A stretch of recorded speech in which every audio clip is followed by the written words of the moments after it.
Zayls is a next-generation online sales and warehouse inventory management system designed for wholesalers and distributors. Plus, there are many customization options. Brian Nang is co-founder at Zayls. So, hello Brian. Welcome to Startup Podcast. We're very happy to have you. Hello, thank you for inviting us to join your podcast. It's an honor to be here.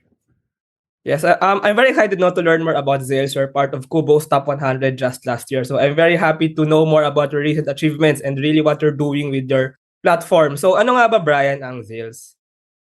Okay, Zayls is a cloud-based solution. Ang goal natin is to empower SMEs to digitally transform their end-to-end operations. Our goal is to simplify yung mga complexity, and we want to streamline their business operations. So, di ba, for the past few years, we've been hearing about digital transformation, but actually, marami pa rin talagang hindi gumagawa nun kasi there are many roadblocks and challenges that they're facing. And this is where we come in. This is where we want to help them. Yes, digital transformation. I think it's very important now in this generation sa mundo ngayon no, na halos lahat ng smartphones na. And pangalawa, it's very good to store your data, your information, and even to do transactions online kaysa papel-papel pa tayo, ganyan. Magre-record pa tayo ng inventory, sakto no, sa platform ni Zayls. Magre-record tayo ng inventory ng ating warehouse. Ilan na ba yung stocks natin, ganyan. Kaysa papel na lang, nakastore lahat sa online para mas madali din ma-access ng lahat. Pero I think you can speak more for this, no?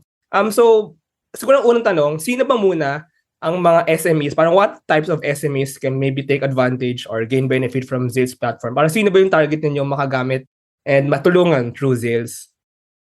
Okay, so majority of our clients these are the importers, distributors, wholesalers, and retailers. They are into FMCG, say food and beverages, fashion and garments, pharmaceutical, mga gamot, or even yung mga test kits or any laboratory equipments, housewares, electronics, mga gadgets. And these are, most of our clients are mga nag-supply sa mga supermarket chains. So, like mga SM, Pure Gold, Robinsons, convenience stores like 7-Eleven, Ministop. So, yun yung mga, doon nag-range yung mga clients natin. And the complexity of supplying to those huge chains nationwide is actually a big problem. Maraming nahihirapan doon. Yeah. Yes, that's one thing ano. First of all, Zayls pala is parang higher level sa supply chain kasi usually we have platforms for retailers. When retailers sila yung usually binibilihan ng mga tao, 'di ba? I mean, the convenience stores, the restaurants, the supermarkets. Pero higher tier kumbaga sa supply chain yung nagdi-distribute pa dito sa mga retailers na to. And true, it's very complex. I know why because I worked actually before as OJT sa Unilever, and then it's true na it's very complicated kasi for example sa warehouse, it's hard to manage saan na ba napupunta, saan na ba na distribute yung bawat SKU, yung bawat item ano. So for the distributors and wholesalers, so can you tell parang how really can it benefit them ano? How really can those operations be more simplified through Zayls maybe? Okay, yeah. So we've been helping hundreds of users talaga to manage their productivity. So in our study, at least 2 times increase in productivity. So sa mga business operations sila. So paano? First is dun sa supply side, di ba? You mentioned sa supply chain, di ba? We're kumbaga higher in the chain because first is we'll be managing yung mga procurement side. They have to purchase it from abroad or maybe from a local supplier or a manufacturer, and then in bulk to eh. So we're talking about, we're not just talking about pira-piraso. Ang pinag-usapan dito is pallet or trailers, mga container vans, mga ganun. Ilang container ang pinag-usapan dito. So these are the bulk. And usually, pag ganung klaseng level ang pinag-usapan, ang warehousing din dito is mas complicated kasi you don't have just one stock room for managing that, or even a building could be like a big warehouse, like a huge warehouse with racking systems, di ba, na may mga iba-ibang racks and levels and aisles and zones, di ba, and pallets. So, medyo marami siya in terms of quantity. So, we actually help clients manage their warehouse, even their racking system. So, sabihin ng system, go to this row, to this rack aisle, use the forklift and pick up this pallet. Mga ganun, di ba? So we have those modules like that, which is the warehouse management system, the module. So dun sa supply side, nagagawa natin yun. And then, syempre, we also have to manage the sales side kasi we also have to deliver to hundreds of your customers na and branches nila nationwide. So hindi lang to pa isa-isa. This is like every day you got to deliver on specific schedule for specific branch of a specific company. So and usually ang SKUs ito ang dami, di ba? We're not just talking about maybe one or two. If you're a big distributor company, you're probably selling hundreds or thousands of SKUs. And you also have to track the expiration, the lot numbers, stuff like that. Medyo marami rin eh. So, pag konti, kaya pa naman sa maybe na Excel or kahit Notepad. But eventually, if you're talking about scale, we're trying to grow, definitely, ma-outgrow mo na yung Excel. And also, we also have the invoicing. So, invoicing, collection, accounting, and also mga returns. That is something na medyo, especially now in this digital era, I'm pretty sure for the past 2 to 3 years na nagkaroon ng mga lockdowns, pretty sure maraming bumibili pero marami rin nag-return. And a lot of companies don't really take into account how they manage the returns. Kasi minsan, nalulugi ka pa kasi ang dami pa lang nire-return. Akala mo marami ka na nabenta pero marami pa lang returns, di ba? And also, you have to track your receivables, your payables, and ultimately accounting, you should be able to generate your financial statements. And then for the management, of course, everything na nangyari sa company, you have different teams, you may have different departments.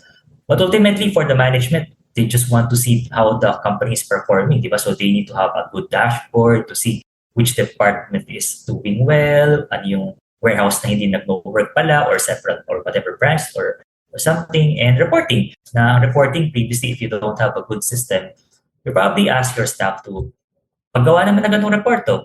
Pero probably it will take the person to generate mga maybe a few days. By the time you receive the report, outdated na rin yung laman doon. Kasi ganun katagal. Yeah. So, yeah, sa mga ganito. And everything. So, actually, ang dami. Like pricing, discounts. Ang dami pa nangyari dito. Like, when do you order? How many you should order? Stuff like that. So, we put them everything na integrated with one another, na comprehensive na siya. So, you don't have to, like, hindi ka na manghula or parang gut feel. Hindi ka na mag-rely sa gut feel. More of, you have the data to support whatever your decision is. Yeah, I have two things to say. First, very holistic pala ang approach ng platform. First, may inbound, going to the warehouse from the sources, from the suppliers, and then outbound to distributors, and then even yung financials, yung reports, even yung management. But the other thing I want to say is very true na important yung sinabi mo about being fast about generation of reports and parang updating the system. Kasi ito, in my experience, this is very exciting for me kasi I'm an IE, I'm an industrial engineer, so I really can relate with all of this. Pero sometimes, hindi lagi naka-reflect yung online system or yung digital system sa physical na nangyayari. For example, kasi hindi madali for a forklift, for example, to get some things up there. Minsan, sasabihin nila na andun na, pero wala pa pala. So, doon na nagkakaroon ng pagkakaiba yung nasa digital system siya sa physical. And then, pagka sinabi na andun na pala, tapos kukuha yung ibang forklift, wala siya makukuha doon. So, may mga ganun ding discrepancies na nangyayari. And yung iba, minamadali. Minsan, sabi na parang nakalagay sa rack na to, sa paleta na to, pero diniretso na pala. So, I guess, it's really important to blend in yung physical world tsaka yung online system na kumbaga, dapat align talaga sila. But speaking about this, usually some of these distributors and wholesalers, I think, they use Excel maybe to track these inventories. Some use what they call ERPs or enterprise resource planning. Pero ano yung edge ni Zayls over like these platforms maybe? What can you say about that? Okay. Well, Zayls is, I would probably say that Zayls is a mini ERP because we have most of the modules ng isang ERP, but we less the fats or the complexities. Kasi if you're talking about ERPs, usually these are very complicated or feature packed. There's really no doubt na like the big names like the SAP or the Oracle or the other big multinational brands, there's really no doubt that they're very powerful in terms of features. But also, as you know, as features grow, complexity also grows. True. So talagang medyo, yun yung mga usual problems. So what is the sales edge? There's actually three. First is time, people, and finances. First is the time. Sales is easy to get started. So in just one day, tapos na implementation. The other systems probably take you a few days to a few weeks or even months just to True. implement it. And True. in terms of time, that will take a lot of time from your team members or your managers or supervisors who is handling the implementation of the new system. So matagal yun. And because of we have the user-friendly interface, it's easy for them to understand yung sales and get started talaga. Number two is people. We provide we provide smooth onboarding. We provide consultation and training. So we train your people, your teams, your departments to be able to use sales correctly. And then for the other features, they can actually just explore it because so sales, as we have this mantra now, we have to make it simple and easy for the users to understand. And if you want to use the advanced features, you should be able to figure out on your own by exploring yung mga naka-tab doon or naka-hide na buttons. You should be able to understand them easily. And then we also have the excellent support, Philippine-based support. Since we're in the Philippines, it's easy to communicate. Like, diba, kunwari, may tanong yung isang staff, tatawag sa amin or mag-email, paano ba gawin to? How do we do that? So it's easy to communicate agad kasi alam natin yung situation kung ano nangyari, mabilis yung communication. And then last is yung finances. We don't have any setup fees, no huge upfront cost, no costly hardware investment. Kasi we're cloud-based, we manage everything for you. You don't need to buy those expensive hardware, server racks, mga ganun, or even to have a server. And then you get premium enterprise features and industry best practices for an SME price. So, ganun siya. Ganun yung labanan sa finances. And ultimately, this will lead to immediate ROI because we don't have a big investment, ROI ka agad. Kasi we have this monthly and annual subscription fees. Yun, bawi ka agad. Yeah, super agree. Kasi those ERPs, no, they're very costly. And second, actually, totoo na mahirap sila i-implement sometimes. You really need like engineers with degrees to deploy it. Pero maybe with a simplified Zayls platform. I mean, simple. I mean, I like that mantra, no, yung making it simplified para madali talaga magamit within the organization. But speaking of customization, I just want to ask about this kasi sometimes, parang do you have a generic platform? Do you have a generic user interface? Kasi sometimes people like customizability because they can explore, they can add features, pero some don't want customizability kasi ang dami pang isipin eh. So what do you have to say about that aspect ng ano? So sa sales, we have these different plans. Different plans have different features. So it depends on the scale or the size of your company. So we have the starter, we have the premium, and then the enterprise.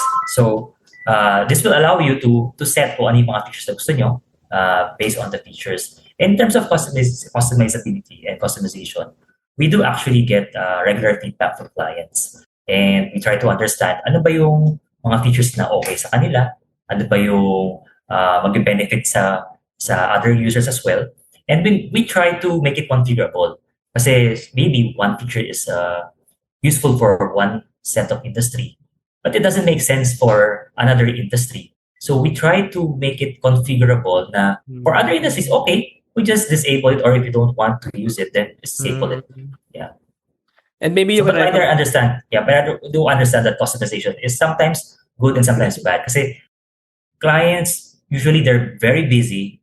They don't have time to, gagawin ko pa to, gagawin ko pa yun, just to do it. Gusto nila, okay, I told you my requirements, make it happen, make it work. Ayaw na nilang isipin na, how do I even do this? I believe some other companies, they do provide that. Pero the usual feedback that we get from our clients is, yes, possible nga dun sa ganitong company, ganitong vendor A, vendor B na ganitong customization. Pero ang hirap, ang gulo. We have to do a lot of things just to do this thing.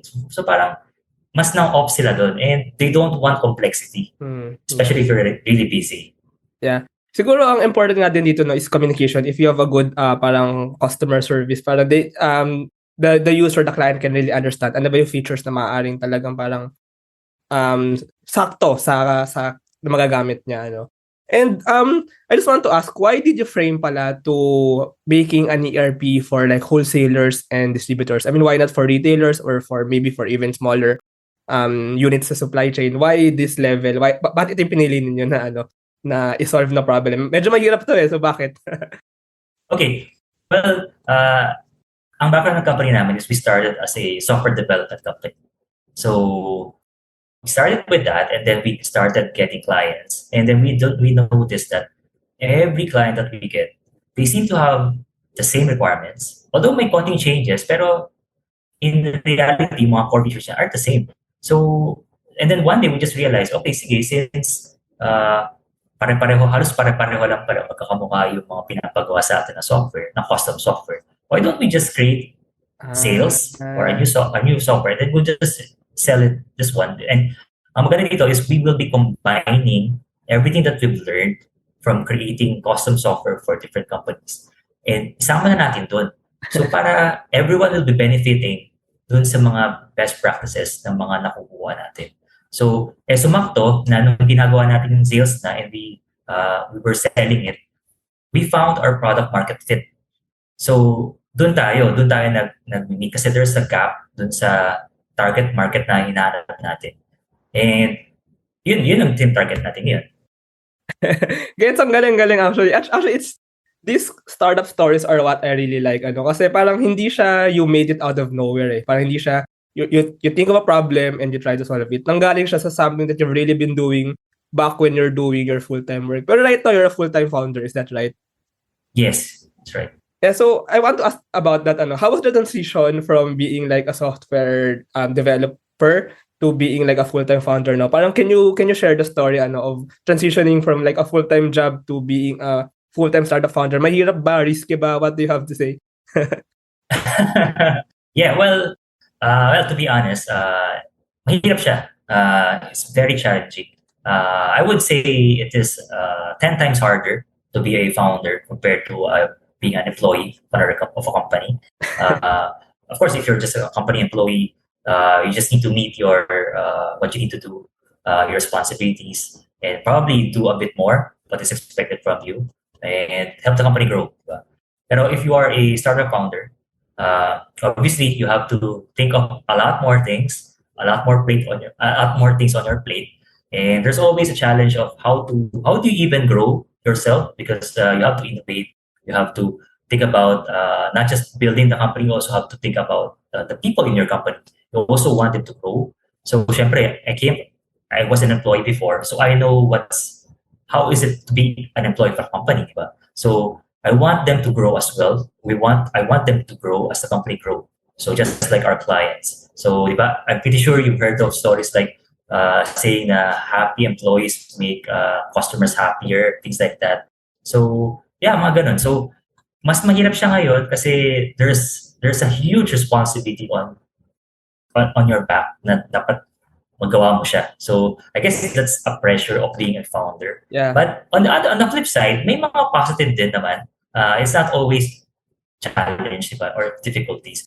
There's also the satisfaction of being able to meet what your dream is or your vision is, especially if you get those small wins in your companies. So over the past 2 years, even it was a pandemic, una, di ba, isipan, oh no, mahirap, sobrang hirap na nito. Pero actually, we were more blessed. We were really blessed during the past few years during the pandemic. Kasi sumakto na people were realizing that, oh, we really need this type of system, especially in this type of scenario, this pandemic. So moving forward in the future, dapat they have to be prepared. Kasi kung hindi sila prepared, baka pag nag-lockdown uli, they will be forced to shut down their operations. Kasi wala, I mean, they're not really functioning if talagang wala silang system. Yeah, that's true. Good thing you said that thing about the employee versus founder or entrepreneur. Parang sometimes nga, I mean, hindi naman, I mean, first of all, maganda na you have an employee perspective before you became a startup founder. I think that's very valuable now kasi you can really, you know the perspective also of the employee. So you know how to take care of them. You know kung kailan ba parang meron ng nabubuong mga mga emosyon, mga ganyan. Ano. Pero, I mean, kumbaga, I also like this kind of startups na kaya ka nag-found ng isang startup kasi you're journeying from solving a problem smaller lang nung una pero now you're doing it larger for many for the whole industry, for the whole country ganyan. And then I have to ask this about you being a founder. So you've been a founder for quite some years now, no? Zayls pala is a COVID baby, is a COVID startup somehow. What was the greatest challenge maybe this time nung COVID and up to now, and maybe what did you learn? What's your best learning from your whole startup journey, from your whole founder journey? Okay, well, this I can name probably four big challenges for this. I mean, for Zayls. Medyo First madami. is yeah. First is it's just the digital divide. So how do we break the digital divide? That's always a challenge. So that's first is because it's a digital divide. This is the traditional thinking of company decision makers. They have this misconception about technology. They have this fear, yung cloud na yan, naku, ano yan, di totoo yan or something, or delikado yan, baka ma-hack or something, or baka mawala yung data ko or yung business ko, stuff like that. So they don't have a full trust of the current technology that we have right now because they don't know what's out there. But pretty sure, alam naman natin these days, di ba, mas advanced na yung mga security, mas maayos na yung mga systems ngayon. It's mas secured na. So, and hindi na siya napuputol like maybe 10 years ago. Ngayon, di ba, if you probably like this one, Zoom, di ba, it's perfectly working, di ba? Hindi siya parang today mag-work, bukas hindi or something, di ba? So, second is yung funding issue. I mean, as a founder, di ba, you have to set. Kasi pag wala ka na benta, magkasaring kampanya mo kasi wala kang pera. I mean, paano mo magbibigyan ng sweldo and everything, di ba? So, mahirap yun. It's a very difficult situation if you don't have get to be able to sell. So, same with yung mga clients natin, no? Or mga potential clients is they have this funding issue. They don't really want to allocate certain budget for their IT infrastructure or IT investments because feel nila, ay, baka may libre dyan or parang just buy a pirated copy of something, which is, diba, that's completely wrong, diba, unethical. But syempre, they feel that, ay, parang I don't trust that. Sana libre, ganyan. Masyadong mahal. So that's the second problem. The third is mentality of having that status quo in your company. Sabihin nila, our company has been running for 15, 20 years. We never use the system. Probably pwedeng Excel or probably they've been using a DOS-based system from the 90s. Yung kulay blue pa yung screen, di ba? And let me share with you, we've seen a lot of that even in the past 5 years. Marami pa rin gumagamit ng mga ganun. And these are big companies. And why? Because it's been working for them for 20 years, 30 years. Why change it, di ba? Kaya lang, di ba, outdated na yung obsolete yung mga ganung system. And eventually, hindi na siya maging suitable sa business nila as they grow. And last is, which is, I think medyo naging improve na is internet infrastructure. Maybe 5, 10 years ago, it was difficult to sell a cloud-based system. Hindi nila, ay, wala kami internet dito, hindi reliable. But ngayon you have different players in the market, so it's easier to get a connection, internet connection, kahit mga Wi-Fi or kahit mga data plan na pwede na. It's so fast compared to the speed in 10 years ago.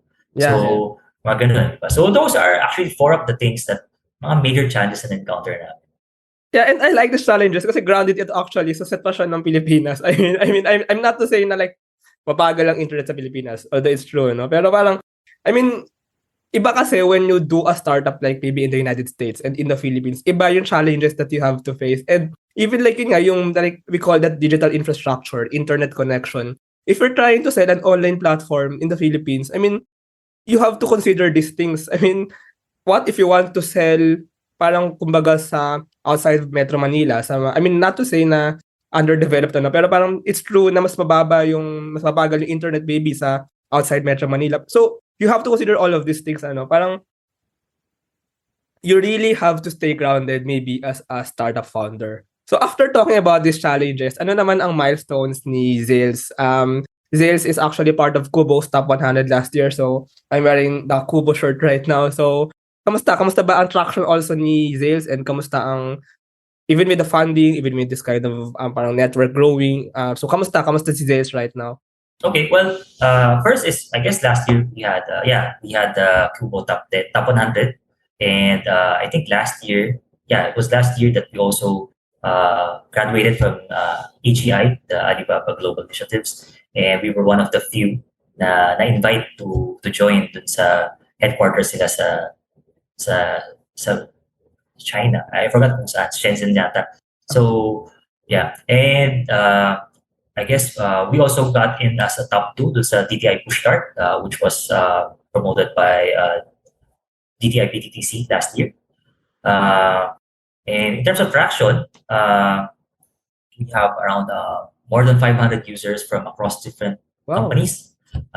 These are businesses. All are paid. We don't provide free accounts. So Zayls is talaga may bayad ng Zayls. But you can request for free trials, and we'll be glad to provide free trials. But ano lang siya, 14 days lang siya, and after which you have to upgrade to the paid one. So what else? We are managing almost 100,000 SKUs for different clients, around processing or managing about $200 million worth of transactions per year. So medyo lumalaki na rin siya, and dumadami. So we're happy that our clients are also growing, especially late last year. I think tumataas na yung mga sales nila. So I guess that's also a positive sign that the economy is growing. Yeah, so Zayls is really helping their sales go up. But I want to ask another question about sales, or puro tayo sales. How do you sell Zayls? I'm sorry. I mean, I just have to ask this question also. Kasi parang, I mean, I'm just curious. I mean, how do you sell an online warehouse and inventory platform? I mean, can you just give a picture for that, especially sa mga younger listeners natin dito? Ano? Parang, kasi it's easy to sell. I mean, like, uso ang mga SMEs sa Pilipinas eh. I mean, it's you sell B2C to a customer. But how do you sell a B2B, a business to business product? I mean, can you just know some advice lang maybe about that? Okay, well, B2B is definitely way different from B2C. But our product is a software as a service. So we're trying to have a mix of those two. Of course, hindi ito yung parang you just cast a wide net and just see if ilan yung mahuli yung isda, di ba? Parang ganun. So business to business, this is more of a targeted. So our approach is more of a targeted. We target specific industries. Even yung mga ads namin, these are targeted on specific industries, on specific keywords or demographics. We don't. I mean, we do sometimes do mga exhibits. I guess before the pandemic, we did that, but during the pandemic, wala talaga eh. So we didn't really have any chance to do that. But again, probably starting this year again, we'll be joining mga expos, mga on-site expos. Because ano kasi, sa line natin ng B2B, you have to have that connection. You have to build that connection relationship with your clients. So, mas mahirap siya, mas matagal, pero I think it's worth it. Kasi, gets naman natin na yung investment dito is not just like pariya-pariya lang, like buying a soap, di ba? This is more of, you really have to think if this is going to be a good investment for your business, for your company. In the long run, hindi lang to 1 month, 2 months, you're thinking about years. Yeah, those are very good words. I think it's true na B2B is about long-term partnerships. Hindi nga ito, parang kasi with B2C, parang you sell maybe what those customers need now, for now, I mean or maybe for the next few weeks or months. Pero B2B, this is really for years eh. And speaking about the targeted, I really like that word, no? Targeted selling or targeted sales. Kasi maybe sales nga is customizable, pero I'm just guessing out here. I just want to say out my my opinions. Parang when you have a client, a target client, you recommend how sales can help them. And then you also provide some tiers. You mentioned that earlier, yung parang merong mga basic plans and may mga premium, I forgot what you call them, plans. Yeah, starter, premium, enterprise. Yeah. Starter, premium, enterprise. Pero these are really, I mean, they may be different in prices and in the features. Pero when you when you come to think of it, parang it's really this kind of startup or this kind of client at this level is really suitable for this tier, for this certain product. So parang they are products na may different features and different prices, pero they are really different products. Parang comparable sila sa Chicken Joy, Spaghetti, burger, ganyan. I mean, even though they are the same platform, they are the same, kumbaga, products out of a platform. I mean, am I getting the point ba with B2B SaaS, with SaaS products? Yeah, actually, yeah, nagutom ako bigla sinabi mong Chicken Joy. Well, we do, say in terms of our packaging, pricing, mga ganun, we do understand na we have to identify some customer persona.